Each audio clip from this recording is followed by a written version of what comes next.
Hello everyone, my name is Matej Kandrik and I'm director of Adabe Institute, independent think tank working in security and defense policy from Slovakia.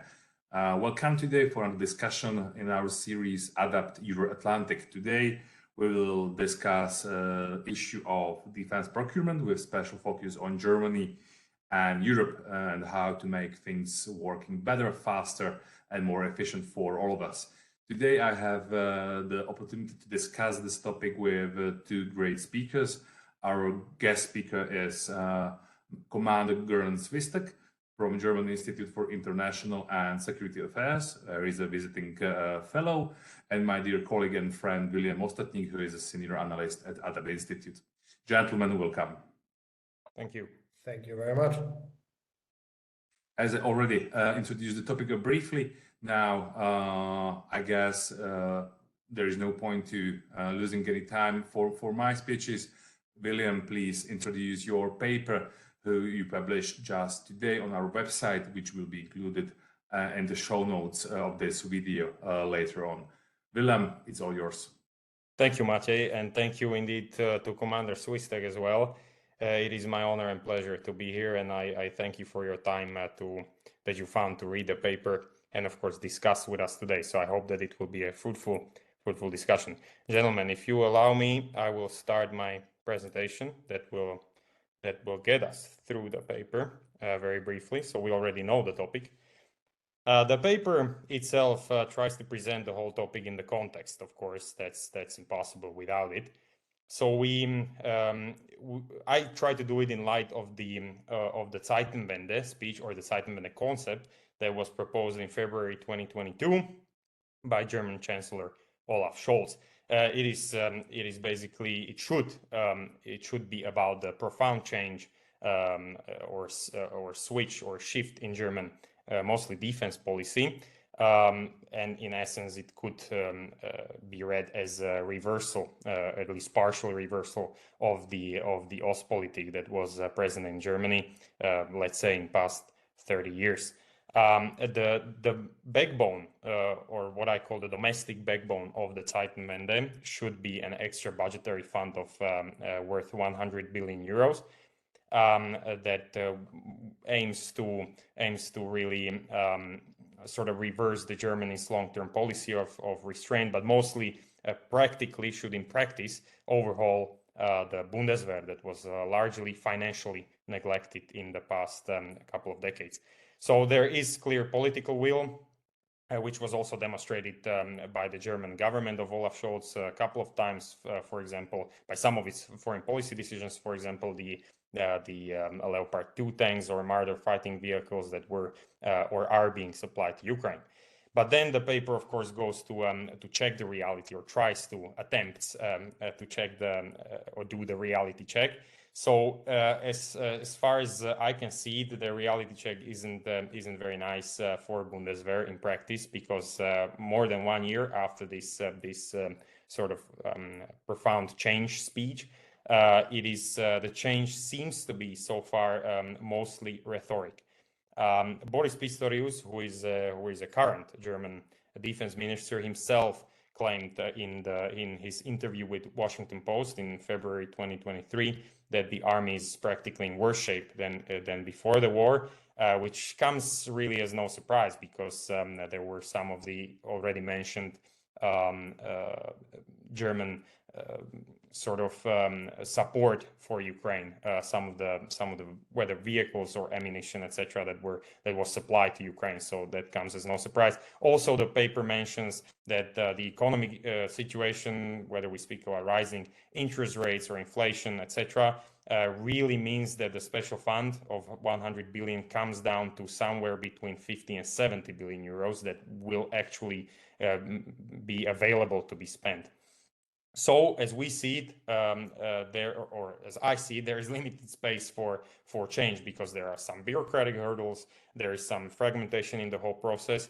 I would say we could hypothesize that there is also unclear sort of commitment in terms of political will as well. There is some space to maneuver, but mostly what we try to focus in here in the paper and in the presentation is the laws and regulations that are currently at place, which I argue are not really adapted for true Zeitenwende to happen as it was, for example, proposed. So we see a change. We see some change, of course. For example, mainly it's the July 7, 2022 Federal Armed Forces Procurement Acceleration Act passed by the Bundestag. So it's a German law, which aims to speed up and make it more rapid and easier the procurement process. I doubt it, or I consider it as a step in the right direction. But the main point here is that it is I see it as a temporary solution because it is time and condition limited. Under very specific conditions, it can be applied. So it's not, I don't see it as a systematic and systemic change, right? I would also dare to argue, the paper puts it forward, that even though this law tries to make it easier or simpler to carry out cooperative procurement with other EU member states, and even Section 7.2 precludes that the government may exclude tenderers from non-EU states.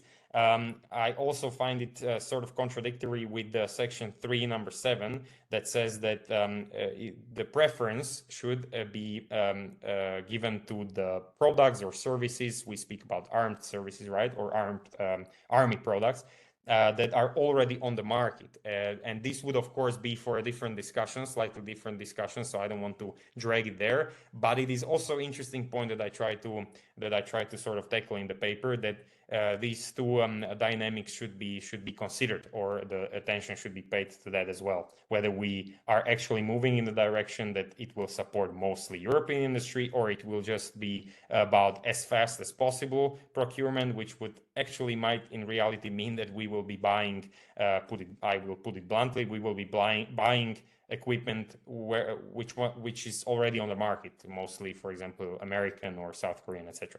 But back to the main arguments, there are two inspirations that I try to highlight in the paper. One for the German government mainly.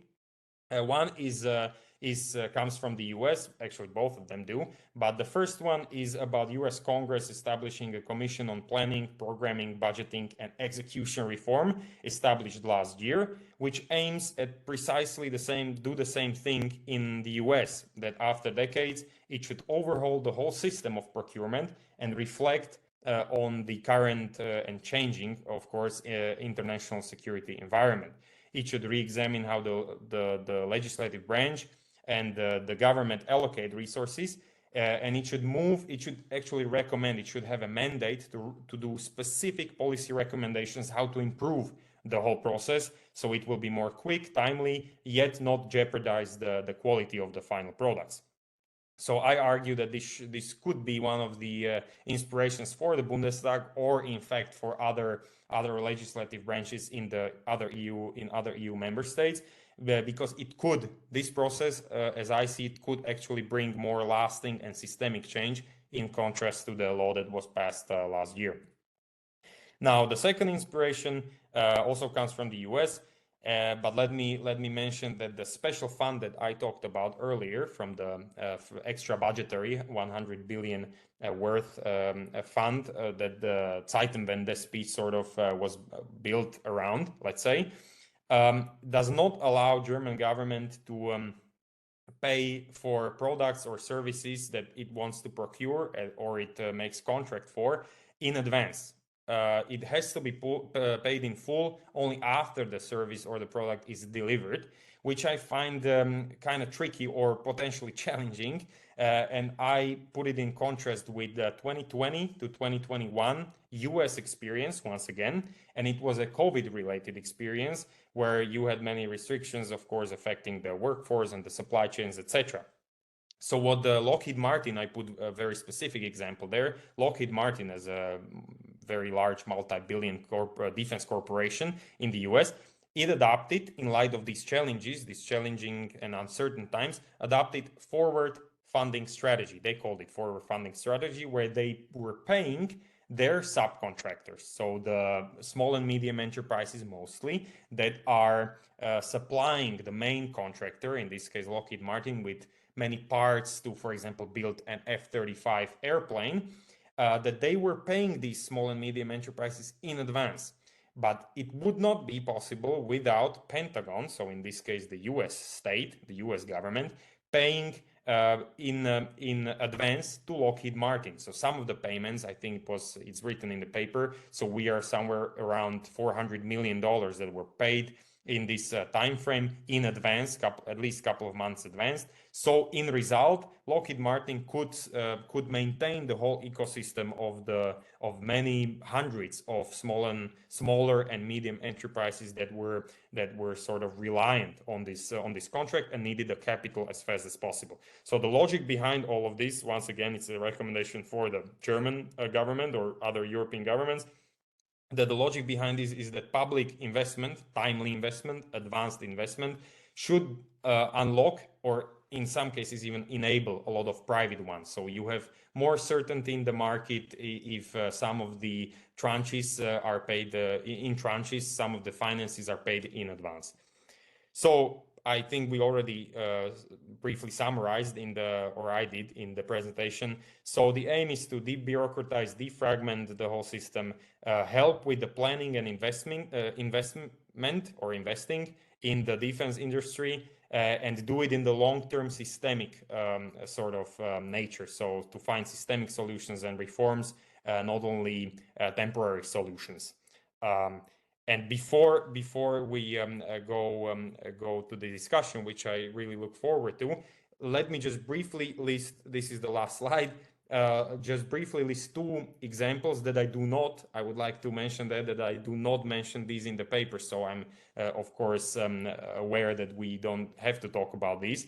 But there are very specific examples where this might all lead. One is a US example where the US Special Operations Command, the commander of these US Special Operations has the authority to actually execute the acquisition and the procurement. So this is something, an authority, concrete, specific authority that without much bureaucratic hurdles can actually say for his or her own forces, what do they need, how do they need it, and when do they need it, and it moves much forward than if many other actors are included. And the UK example from the UK comes from the times of Iraq and Afghanistan wars. They called it urgent operation requirement, where again the procuring process went without much of bureaucratic hurdles.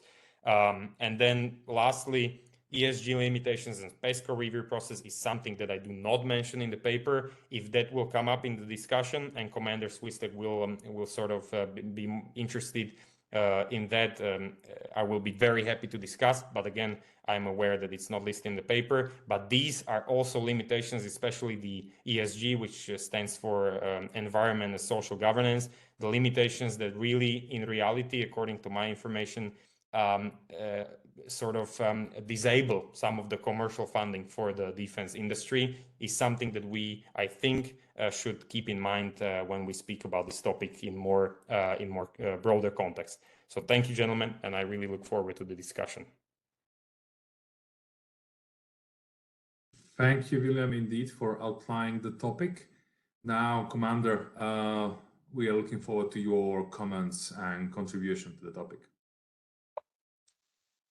First of all, I would like to thank the ADAPT Institute inviting me to this very interesting discussion, and William for providing me with this paper, which is very interesting for me, which comes at the right time where we see in Germany so many adaptations, systematic, as you mentioned, a systematic change going on in Germany. The whole adaptation started from the beginning of the Russian aggression against Ukraine from February last year until now. That was the ignition point for some really crucial adaptations. That brings me a little bit to the beginning. I quite enjoy the outside view on Germany here, but maybe I need to mention a little bit German security foreign policy to understand why Germany is moving how it does, why Germany is such a complex tanker. So since the end of the Second World War, there was an overarching agreement amongst all parties of 3 pillars of German foreign security policy. 3 main pillars, unwritten, never really written down, but everyone agreed to it. First pillar was never again. That means Germany should never again get involved in a war and should never be the starting point of a war. So we have seen slight adaptations here since the mid-90s, with Germany in an umbrella of NATO, the United Nations or the European Union has been involved in operations, also military operations in the former Yugoslavian Republic, later on after the 9/11 attacks, then Afghanistan, at the Horn of Africa, now in Mali and other areas where German armed forces get involved at least with military, with the military in conflict zones. So we have seen in this pillar of German foreign security policy already small adaptations over the decades. Then there's a second pillar that's usually called never alone. Means Germany should never in its foreign and security policy act alone. Germany will always be embedded in a larger umbrella of a coalition, or better, even better, of an international organization. Favorably United Nations, but also NATO or the European Union. And I haven't seen any change here in the policy, and I don't expect Germany to have a change in its foreign security policy in the years to come in this pillar. So this is still agreed amongst all parties. And then there's the third pillar. I think that's the most interesting one to look into, because it's very differentiated here. Usually the bottom line is diplomacy is the first mean, and military from the instruments of power shouldn't be used in its foreign and security policy. That's why security policy in Germany was a topic for just experts, but never for the wider public. Armed forces really haven't been discussed as a topic as such, and have been in the last 30 years seen as an instrument for stabilization operations outside Germany, far away, but not really collective defense or deterrence. That's one of the main pillars, and that is the pillar that has been adapted mostly, or is currently going through a process of adaptation since the outbreak of the Russian aggression in Ukraine, because we have now a kind of realization that military is still necessary as a means to defend our alliance, but also our country. And after decades of looking into the German, or looking at the German military as a tool for stabilization somewhere else, far away from Germany, we are now refocusing on our neighborhood again. So, and with that comes then the as you said, the reality check. Where does the German armed forces stand? And yes, the German armed forces in the last 30 years have been reduced. Capabilities have been reduced, not more focused on territorial defense or defense of the alliance, but out of area operations. Capabilities like air defense systems, things like this.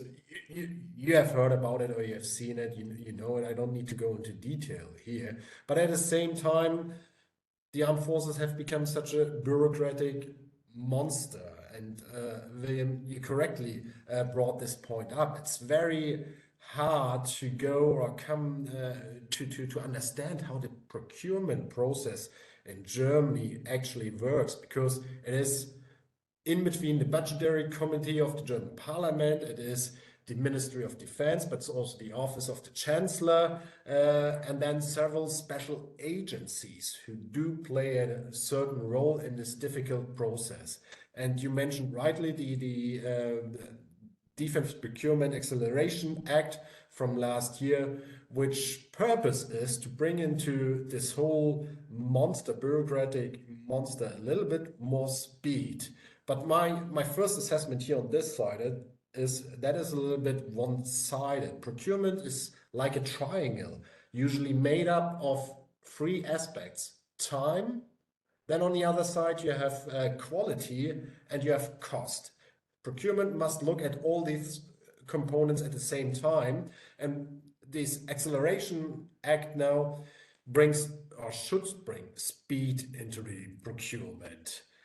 Speed is necessary if we assess we are currently threatened. We are in times of multiple crises, and Russian behavior is requiring us to adapt quickly. So we can't really focus currently on costs or quality. To cover costs, there's the extra budget, as you mentioned it, the special budget of 100 billion, which should enable Germany to procure necessary capabilities. And here comes the next point. That's a little bit more my personal point, not the point really I've seen from Viliam, but maybe Viliam by doing his research also came across it. This special budget and the items on the list of the special budgets are usually or are mostly items which have been also on the procurement list since years, since the times Germany was still focused on out-of-area operations. So in the German parliament, in the German government, nobody stopped for a minute and did a reassessment of the threats which come from the now perceived Russian hegemonial behavior, Russian aggression in Ukraine, and did say, okay, maybe we need to adapt this list, because many items here are still or have been planned still since a couple of years, but not necessarily the items we should or we do need now. I miss from my side, I miss something I already brought up, air defense system. I also miss a larger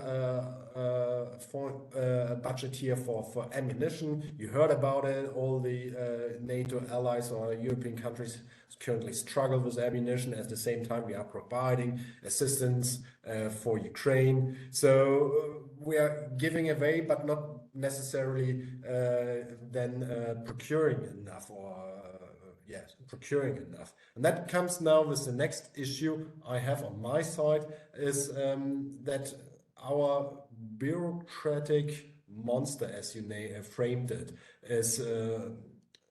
is not really interlocked or cooperating well with the industrial complex, because my assessment is that the military-industrial complex in Germany would be prepared to provide more capabilities, more resources. Some companies like Rheinmetall already did spend their own money, a lot of their own money, to increase their capacity to provide more to the German forces, but also to allies and partners, also to Ukraine. But there are no contracts currently coming in and actually buying something. So there's a little bit of a gap here, which I identified. And then you mentioned it, or you talked about it, this bureaucratic beast we do have in Germany. It's a structural problem. So you need to, if you look on the midterm or long-term phase, you need to change this whole structure. It's not just, and here would be maybe my first, a little bit of critique to your paper, it's not just creating another committee, another structure, something. You need to change the laws, you need to change the hierarchies to come to decisions. You need to flatten the hierarchies, you need to flatten the amount of stakeholders involved in the procurement process to increase or to increase speed here, but also costs for the government, etc. So this would be the larger point I would see here. On the other side, an interesting point is the, how you call it, is the pre-allocated funds or pre-funds for something that is currently, as far as I'm aware of, by German law, currently not allowed, but should be something our parliament should consider, even taking into account that there is an industrial complex waiting for contracts. and we can quickly increase even more the capacity of the industrial complex, then this would help the industrial complex. With that, I would say that's my initial thoughts about it, and we can dive now into some more of the detailed aspects of the topic and the paper. Thank you very much for many insightful comments. William, do you want to make any specific reactions right now, or I can start with some of my questions and maybe you can come to it later? That's indeed a very hard question, because I, of course, would like to react, but I think I have written it down so we can come back to it later. Please, Matej, if you want to moderate, go ahead. We will answer the questions, and maybe I will come back to some of the indeed very interesting comments by Commander. Thank you. Thank you. Well, there is one thing which I was thinking about a lot while I was listening to both of you.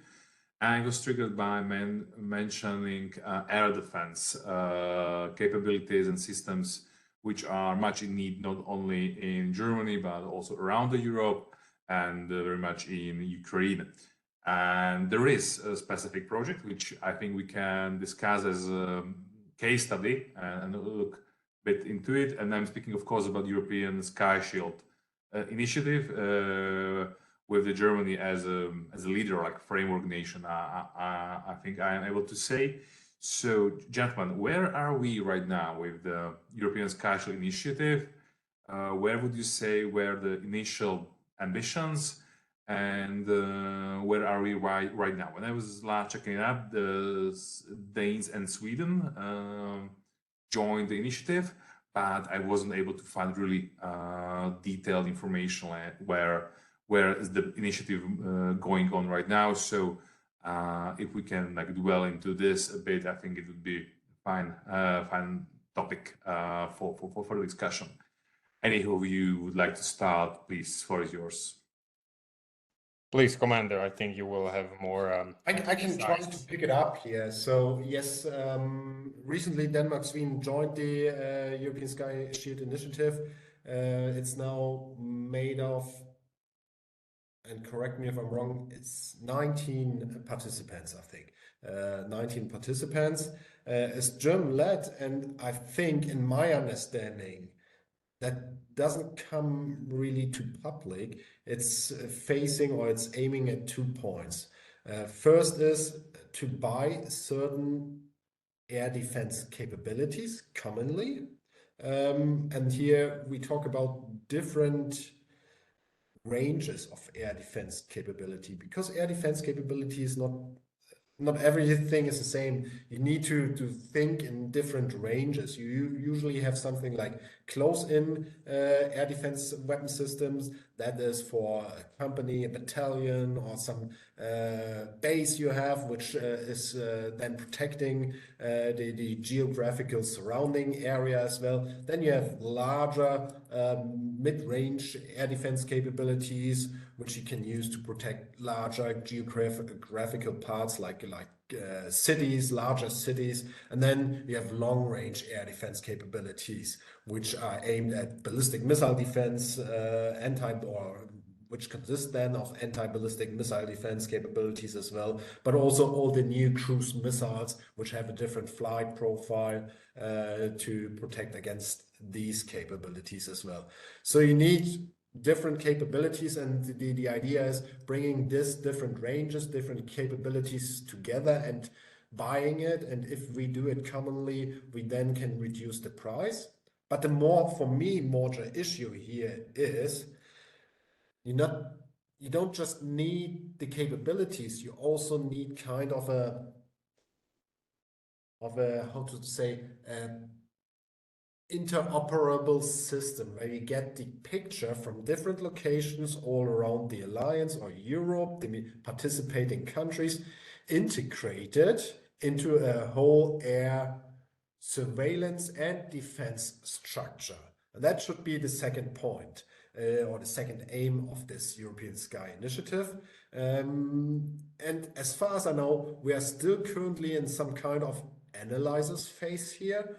There haven't been signed any contracts to buy something yet. So we will not see something in the armed forces of any of the participating countries within the next months or so. It's more something again, which is on the procurement side, maybe a midterm to long-term initiative.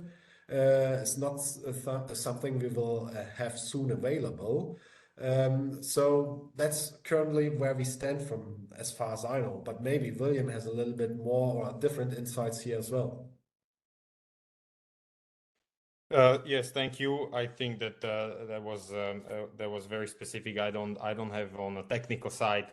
I don't think I have nothing of an added value. But if you ask me, yes, I would like to take a slightly different approach. So 4 things that I can think of about this initiative, as I see it, and basically all are in agreement with what the commander was just saying. But firstly, I see it as largely as a product of a specific situation that we found ourselves in after last year's Russian invasion. So in this sense, I would highlight it as a worthy initiative, of course, and an initiative that can potentially be much more effective, much more swift, much more flexible than, for instance, some of the initiatives in the PESCO realm, the PESCO projects, for instance. So I still agree with you, Commander. If you mentioned that it's more of a midterm to long term, I would say more of a. I would read it more of a midterm initiative because I think it's, as I said, very specific, and it deals with the off the market products, right? I mean, I don't think that it deals with the development R&D, and it doesn't deal with developing on our own the states that are participating. It deals with mostly with the common procurement, and that was the second point. I am, if I can speak freely, I am a big fan of common procurement in the European Union. I think that it saves a lot of money. It saves potentially, right? But it can save a lot of money. It can save a lot of time as well. It brings a lot of benefits to the countries that are participating, whether we speak about maintenance, training, parts, etc. So I think that it is a move in the right direction. The negatives or potential negatives there can, as always, be to avoid unnecessary duplications, which I think that this is, once again, it's not about primarily about developing a new system or anything like it, or a 6th generation or 5th generation platforms, etc. Or this specifically speaks about the air defense systems. So I think that this is a major benefit, that it can avoid duplications. And lastly, the Procurement Acceleration Act, which we spoke about, to connect it to the paper that we speak about today. I think that this can, of course, help. So it is a move, as I dubbed it in the paper. It is a move in the right direction because it can be beneficial. And I think, I don't have an inside information, but I think it can speed up processes in this initiative as well, because it can allow institutionally to move within Germany, for example, to move much more rapidly in much increased speed. Yeah, two very valid points William brought up. First, I forgot, or you mentioned it. It's about the procurement from off the shelf, coming from the market.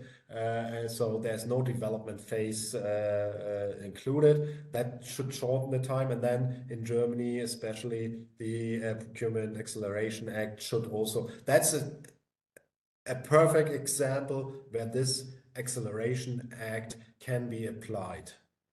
So if it's done with the idea in accordance with the idea of this Acceleration Act, we should be able to actually buy this in a comparable short time. Yes, we'll see. I'm waiting for it. Sorry, just a very quick point. Exactly.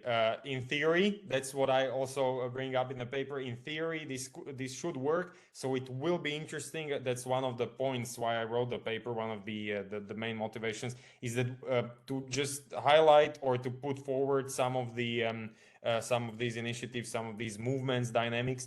So we know about them also outside Germany. and we sort of analyze how they go, how they develop in practice, in reality. So we will see how that goes, and I will not avoid mentioning one.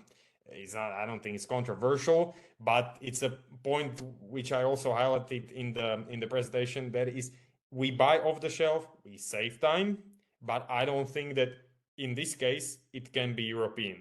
That's just something to keep in mind. It doesn't have to necessarily all be European, of course, because we live in the real world. But if some of the governments, for example, put forward the notion that we should move and we should support mostly the European indigenous development, indigenous industry, European defense, military industrial complex, etc., this specific initiative will most likely, as I see it, most likely result in non-European procuring non-European products, because we don't simply have that on the market in Europe. Well, one of the items I heard on the list is the German-built IRIS-T system for the European Sky Shield Initiative. So it's not just outside. The others are Patriot system maybe, and the Israeli system. Yep. Thank you. You are right. Yes. Yes.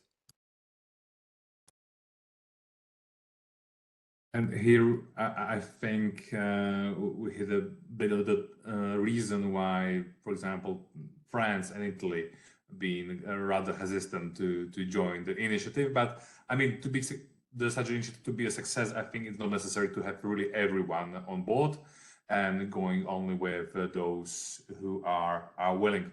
Just one more follow-up question from my side, just if I understand the situation correctly. The whole European Sky Shield Initiative idea is a direct child of what we saw happen in Ukraine, specifically barbaric strikes against cities and infrastructure of Ukrainian cities and other infrastructure, which is in essence civilian and non-military. And this is something we simply haven't been planning before, to have capabilities and indeed capacities to cover also these kind of objects and defend cities as targets, which I in my understanding wasn't really in our understanding and imagination before the war, and now we're facing with something we simply haven't been planning at all before. Is it right, you would say?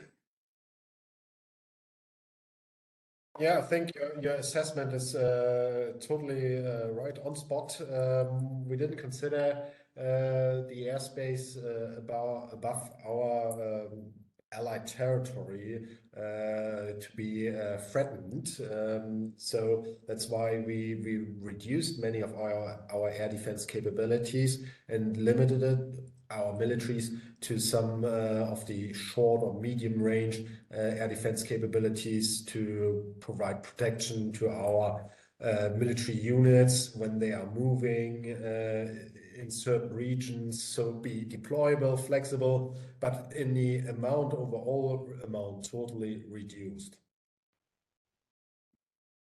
Yes, and if I may add something in the connection to what the commander was saying, one of the things that you were saying earlier about the revision of the items, some of the items that need to be procured, I'm in absolute concurrent with you on that issue. And that was one of the reasons why I was thinking about such a commission within the legislative body, right? We speak about Bundestag, for instance, that has the mandate to propose laws and change laws. So to do a revision, revise in light of what is happening indeed in Ukraine, but in light of what capabilities we have now, etc., etc. It's a complex issue of how the international security environment changed and evolved in the past couple of decades, really. Because if I'm not mistaken, really such an overhaul of the procurement process, of the revision of what we really need, how we really need to invest money in the military, not speaking about foreign policy, but really security and defense policy, it has not happened in decades. So this was exactly the point, whether we speak about air defense systems or other lessons that might be learned from the unfortunate and tragic war in Ukraine. I think that is a reason to think about such a, for instance, it doesn't have to be a commission at Bundestag, but I saw it as fit, and I saw it as an inspiration that comes from the US, because they, after, one would actually think that the US was on top of things, right, in past couple of decades. But as I was doing the research for this paper, it seems to me that that they too need an overhaul of the procurement process in some different ways and some very similar ways to the European ones. So they moved in the direction of establishing a commission that, at the end of the day, we might see it as really proposing very specific changes to laws, to how the law should change more systematically, etc. So I just wanted to highlight that, and a product of such a commission can also be a revision of what you, Commander, were speaking about earlier. Yeah, well, a commission about the lessons learned from the Russian aggression in Ukraine and how that changed our threat perception, security perception is an interesting aspect. I would argue, at least, or I would probably support more something that I see currently from the Scandinavian, but also the Baltic countries. They do a national threat assessment every year, which is led by the national intelligence services, but also with the parliament and other governmental bodies together. And based on this annual or biannual national threat assessment, then the national strategy is being built, and then we look into the budget. So strategy, the ends to achieve.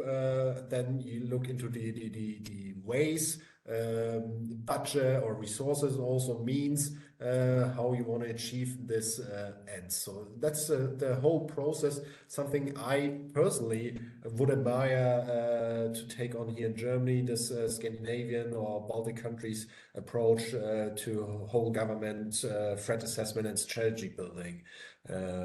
So currently, as you might know, in Germany, we are waiting since several months for our first ever national security strategy to be published, which is disputed amongst the three coalition parties in the government. Yeah, it should also cover the first part of the former white paper. We had a defense white paper in Germany, and the first part in this defense white paper usually covered something like the international security situation, something very similar to a threat assessment. So this part now should be substituted by the national security strategy. So I was really interested reading this part and how this then aligns with our interests and our aims, what we as Germans want to achieve. So yeah, still hoping by summer to see then hopefully this national security strategy, and maybe we get an answer then how we do our national threat assessment in the future. Again, a quick follow-up from my side. So I was wondering what's going on. What are the reasons for delays for delivering the strategy? Because if I'm not mistaken, it was supposed to be published around the end of the year already, like the end of the last year, or no?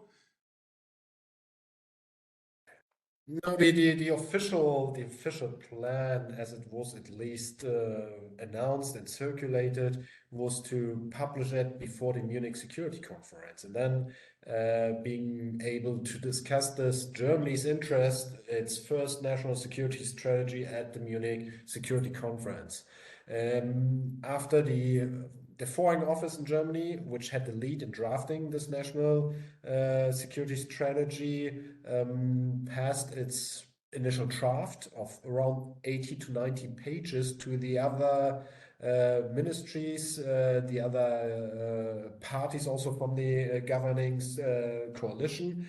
They had different perception on this. And as the government keeps a very close track on it, we don't really know where the concrete hiccups are, where the misunderstanding is, where the discussion points are. But what we hear from different media discussions, that this 80, 90 page strategy has been reduced now already to something around 30 pages. Some major items have been taken out, but the initial idea was also, that's why it may be not so bad to take it out, to have some overarching umbrella formulating Germany's threats and interests, and then you have several other strategies underneath. So we are also waiting for a new China strategy, which also should have been published in February from Germany. We are waiting for an updated Arctic strategy in Germany also. We are waiting for a new law and strategy about the protection of critical infrastructure. So all kind of aspects which will be raised, hopefully, in the overarching security strategy, but then more detailed, focused in several other strategies, which then will follow underneath this umbrella. Understood. If I may have 2 quick points, perhaps more broadly, but when you were speaking, Mander, now I realized, and you mentioned it earlier, that actually I want to put this forward. It's a personal opinion, personal sort of intrusion in this, but I do appreciate that Germany is famous for this gradual approach. I mean, to expect it to move so rapidly and fast that it would jeopardize, and I mentioned it earlier, it would jeopardize, for example, the quality of the product or the overall, right, the outcome, the result, whether we speak about product, service, or policy.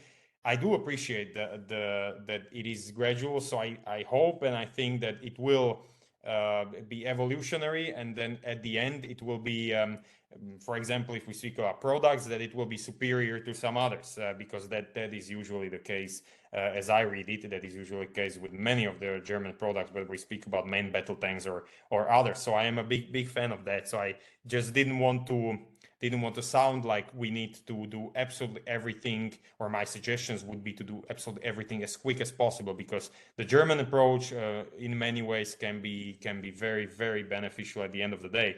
So that was my first sort of assessment. And if you allow me, Maciej, sorry to come back to the beginning, but as I said, I wanted to react to 2 of the of Commander's points that you made, because the logic behind the committee, the whole argument or the inspiration why I put forward that it might be the committee at the Bundestag that might push some things forward, is that also this discussion is a testament to how complex the whole defense sector, defense policy, strategic assessment, threat assessment, foreign policy, they all intertwine, of course, and it is a very large and complex system, especially in Germany.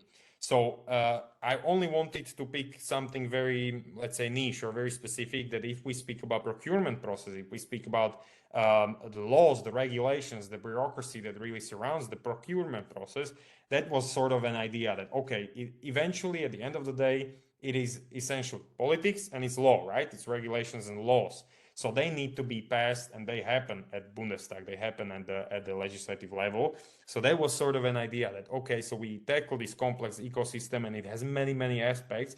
But one particular thing that might be beneficial is to sit down at the legislature and sort of assess. It doesn't have to be the threat assessment, doesn't have to be the lessons learned from the Ukraine war, that was sort of a thought of a byproduct of the whole thing, but that we look at the situation, we assess, okay, there was 30 years of this policy or even 50 years of some sort of policy. So if we are to move in a profound change eventually, whether be it gradual, the German way, as I said, but if we are serious about profound changes, at least some in the defense policy, then I think that this might be one of the good starting points. And very, very lastly, so just I am afraid of the time, so we won't miss it, is that I wanted to really support and thank for your comments about how correct me if I'm wrong, if I understood it wrong, but how you liked the idea that the advanced payment method can be very beneficial to the German and European whole ecosystem, right? The industry, because that was the exact idea that I wanted to put forward, is that as I put it, some public investment can enable or support much more private investment. So I'm definitely not speaking about some sort of large national subsidies from the state budget or state firms, etc. These are private companies. Rheinmetall or others are private, Krauss-Maffei, private companies. And I am very glad that you mentioned that some of them, for example, Rheinmetall or others, are making investments on their own, right? But these are huge. These have to be huge investments, because we are speaking about enlarging production capacities. At the same time, we need to do R&D, right? We can't really stop with research and development. Otherwise, we would be stuck. So all these, if you need to invest in all these as a private company, and resources are always scarce, then the argument put forward was exactly that some of the government help, some of the contracts that need to be signed, we need to sit down, support the domestic industry if it's possible, right? If it produces something that is of a good quality, which I think in Germany isn't hard to find.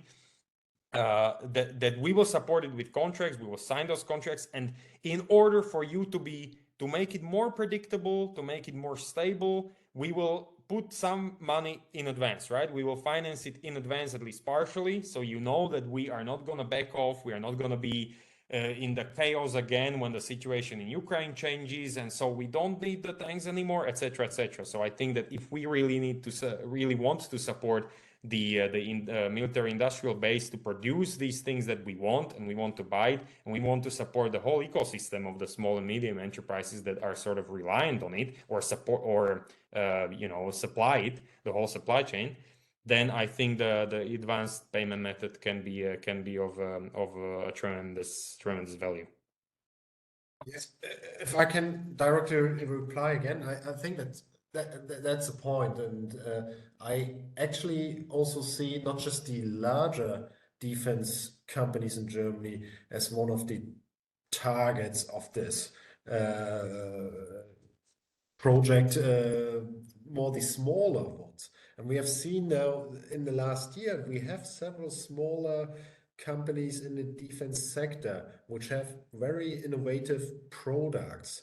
There's one company, I don't want to do any advertisement here, but which is currently one of the largest suppliers for drones in Ukraine, surveillance, reconnaissance drones.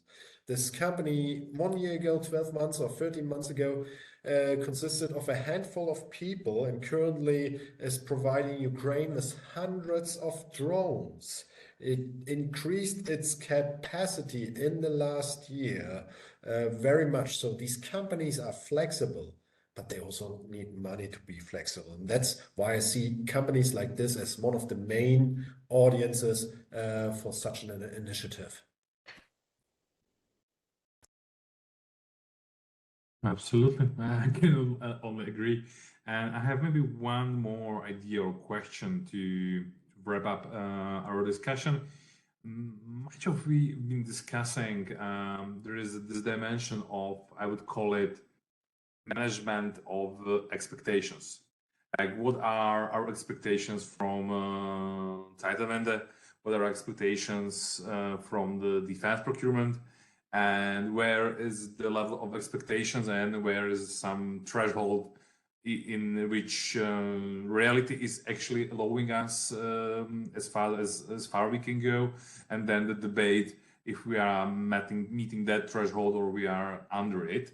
And I believe that Zeitenwende is in a way cursed with over expectations, because if I understand it correctly, the translation is like the turning point, the end of an era, which is really making some really huge and symbolic connotations in our minds, and in my understanding, it's really hard to avoid over expectation so much from Germany and from the whole world, which on the same time shouldn't be an excuse for delaying processes and changes and adaptations which are really necessary because the change have changed, and the war in Ukraine is only one of the aspects of the change we are observing. So if you have any last comments and thoughts about the expectations from the Germany,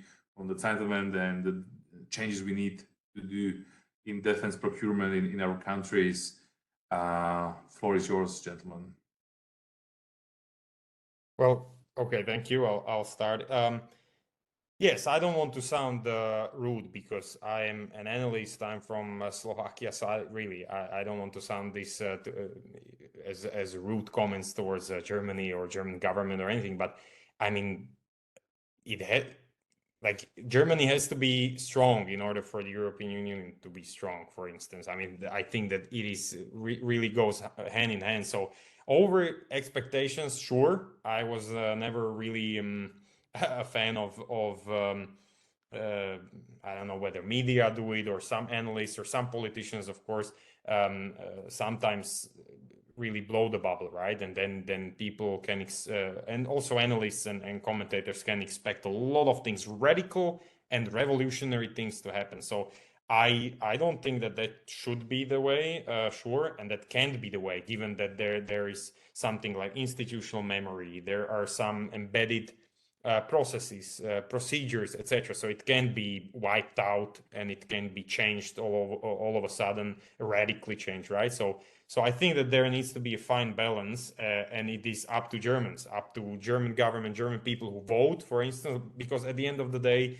I think it's fair to say that much of it, not all, but much of it is politics, political will, political sort of ideas, policies that are a result of concrete political situation, political partners. You mentioned yourself, Commander, that it is much of it is depends on the coalition government, right? Like how they interact with each other, what are the interests there. So I would say if it's at the end of the day political, then yes, I mean, it's a German voter that really votes for the parties that put forward some sort of a program. But I don't think that it can go without Germany, without some change in Germany. But we shouldn't put it in too radical sort of positions, right? That we are expecting something revolutionary to happen, wipe out all of the politique, whether allow me to call it an Ostpolitik, but it might be many different things. Wipe it all out and just reverse all the policies, reverse all our sort of tendencies. And you of course, commanders, spoke about it, about the historical lessons, historical sort of narratives. So not to expect that, but neither to expect that, okay, so Germany will not really it was just a rhetoric, right? That Zeitenwende is nothing but a word, and it's not gonna change anything in the procurement, in the defense policy, in the threat assessment, and in the policies that how far Germany is willing to go, for instance, in common procurement, in development, in supporting the industry, etc. So I think we need to find it. It's not an easy answer. I know maybe you were looking at something more specific, but I think once again, it's about finding a fine balance. Well, yeah, expectations, Zeitenwende, management of expectations, and as William mentioned, Germany needs to be strong. One first point I will add here is a little bit that might also be be German, a mental German issue a little bit. Germany, well, let me start this way. When we talk, I realize there's an expectation from outside Germany resting on Germany. When I go through or talk to my colleagues from the German Foreign Office or the Ministry of Defense, I always see there's another point that they have a feeling, well, we announced Zeitenwende, we announced European Sky Shield Initiative, now we're waiting for the others to step on board. So there's a gap in between, while Germany doesn't want to step forward or not being too much proactive, Germany is waiting, German officials are waiting for others to join, never alone. That comes to this mentality also. And then on the other side, from outside, partners, allies are looking at Germany. Come on, Germany, you need to be more proactive, you need to step forward. So that's, I think there's a gap created in between. And by realizing now we talk to each other, we have an opportunity to bridge this gap maybe at some point. So that's one of the first points I would like to make at this,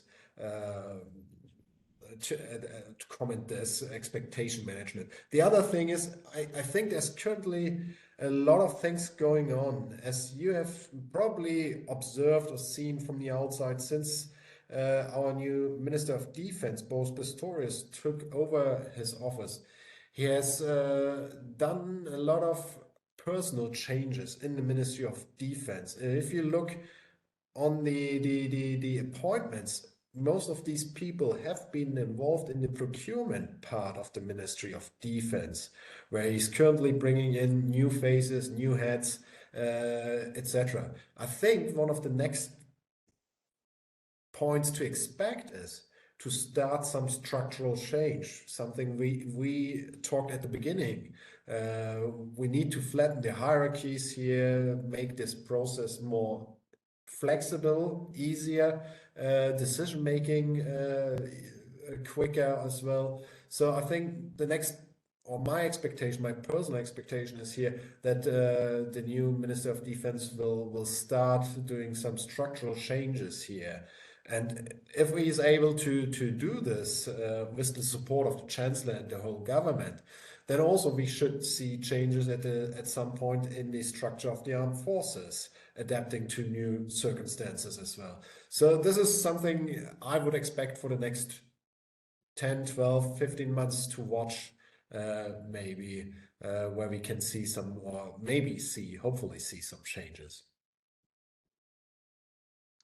And those were really fantastic closing remarks. And thank you extra for the insightful comment on the gap between our external expectations and internal view, how you see things from the inside.